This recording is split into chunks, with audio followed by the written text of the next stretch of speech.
మీరు కేదార్నాథ్ వెళ్ళాలి అనుకుంటున్నారా? అయితే ఈ మిస్టేక్స్ సచ్చినా చేయకండి. సముద్ర మట్టానికి 12,000 అడుగుల ఎత్తులో హిమాలయాస్ లో చేరుకోవడమే అతి కష్టమైన 4,000 సంవత్సరాల అతి పురాతనమైన జ్యోతిర్లింగమే కేదార్నాథ్. కానీ ఈ ప్లేస్కి వెళ్ళేటప్పుడు మనం తెలుసో తెలియక కొన్ని మిస్టేక్స్ చేస్తాం. దీనివల్ల చాలా పెద్ద ప్రాబ్లమ్సే మనం ఎదుర్కొనే అవకాశాలు ఉంటాయి. కొన్నిసార్లు మన ప్రాణాల మీద కూడా రావచ్చు. అన్నిటికంటే ముఖ్యంగా కేదార్నాథ్ ట్రెక్ వెళ్ళేటప్పుడు స్వెటర్లు, గ్లౌజులు, క్యాప్లు, రెయిన్ కవర్లు ఇవన్నీ మనకి రెంట్కు దొరుకుతాయని చెప్పేసి ఎప్పటి నుంచో ఉన్న భ్రమ ఇది. ట్రెక్కింగ్ కి వెళ్ళేటప్పుడు స్టిక్ తప్ప ఏది మీకు రెంట్కి దొరకదు. అన్ని మీరు కొనుక్కోవాల్సిందే. ఆ స్టిక్ కూడా మీకు 40 రూపాయలకి ఓన్ గా కొనుక్కోవచ్చు, 30 రూపాయలకి మీకు రెంట్ కి దొరుకుతుంది అంతే. మీరు వాడి పడేసింది కడిగి తీసుకొచ్చి మళ్ళీ ఇంకొకరికి రెంట్ గా ఇస్తారు. సో దయచేసి ఈ భ్రమలో రాకండి. ఏ వస్తువైనా మీరు ముందుగానే కొనుక్కొని రావాలి. ఏది రెంట్ కి దొరకదు. అండ్ కేదార్నాథ్ కి ఏజ్ లిమిట్ ఉంటుందా అంటే there is no age limit. చిన్న పిల్లల దగ్గర నుంచి పెద్దవాళ్ళ వరకు ఎవరైనా కేదార్నాథ్ దర్శనం చేసుకోవచ్చు. కేదార్నాథ్ కి మెడికల్ సర్టిఫికేషన్ కావాలా? కేదార్నాథ్ కి ఎలాంటి మెడికల్ సర్టిఫికేట్ అవసరం లేదు. కావాల్సిందల్లా ఒక్క యాత్ర పాస్ మాత్రమే. అది కూడా మీరు ఈజీగా ఫ్రీగానే టూరిస్ట్ కేర్ ఉత్తరాఖండ్ అనే యాప్ లో గానీ లేదా టూరిస్ట్ కేర్ ఉత్తరాఖండ్ వెబ్సైట్ లో గానీ మీరు యాత్ర పాస్ చేసుకోవచ్చు. కేదార్నాథ్ ఏ మంత్ లో వెళ్తే బెటర్ భయ్యా అని చెప్పి చాలా మందికి ఒక డౌట్ ఉంటుంది. కేదార్నాథ్ టెంపుల్ ఓపెన్ ఉండేది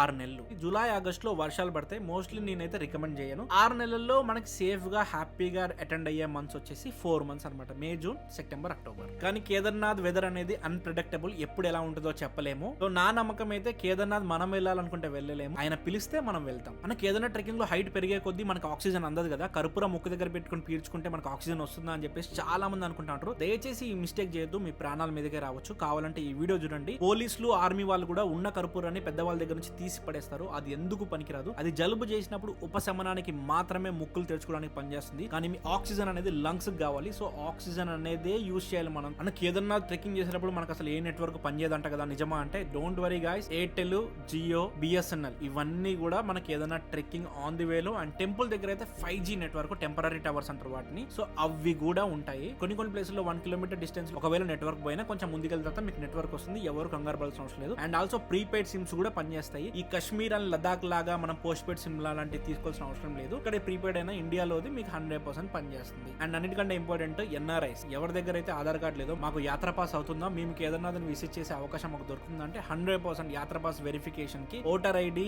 ఆధార్ కార్డ్, అలాగే పాస్పోర్ట్, పాన్ కార్డ్ కూడా తీసుకుంటుంది. సో ఎన్ఆర్ఐస్ గానీ ఇంటర్నేషనల్ యాత్రికులు గానీ ఎవరైనా సరే ఈ యాత్రకి రావచ్చు. అన్న ఇన్ని చెప్తున్నావు కదన్నా, అసలు ఏమేం క్యారీ చేయాలో, ఏమేం తెచ్చుకోవాలో నువ్వే ఒక వీడియో చేయొచ్చు అంటే కంగారు పడకండి. రేపు సాయంత్రం ఆ వీడియో వస్తుంది. అందుకే ముందు మీరు ఫాలో చేసుకోండి. ఇలాంటి ఇన్ఫర్మేటివ్ వీడియోస్ అన్ని మీకు వస్తూ ఉంటాయి. అంతేకాదు మీరు కూడా కేదార్నాథ్ దోదాం చార్దాం మీ డ్రీమ్ యాత్ర మీరు వెళ్ళాలి అనుకుంటే ముందు ఫాలో చేసుకోండి. నేను ఖచ్చితంగా తీసుకొని వెళ్తాను. అండ్ ఆల్సో ఈ వీడియో మీకు ఇన్ఫర్మేటివ్ అనిపిస్తే వెంటనే మీరు ఎవరితో అయితే యాత్రకు వెళ్తున్నారో ఈ వీడియో వాళ్ళకి షేర్ చేయండి. అండ్ మీకు ఏమైనా డౌట్స్ ఉంటే కామెంట్లు చేయండి. దాని మీద వీడియో చేయడానికి ట్రై చేస్తాను. అండ్ మళ్ళీ కలుద్దాం. హర హర్ మహాదేవ్.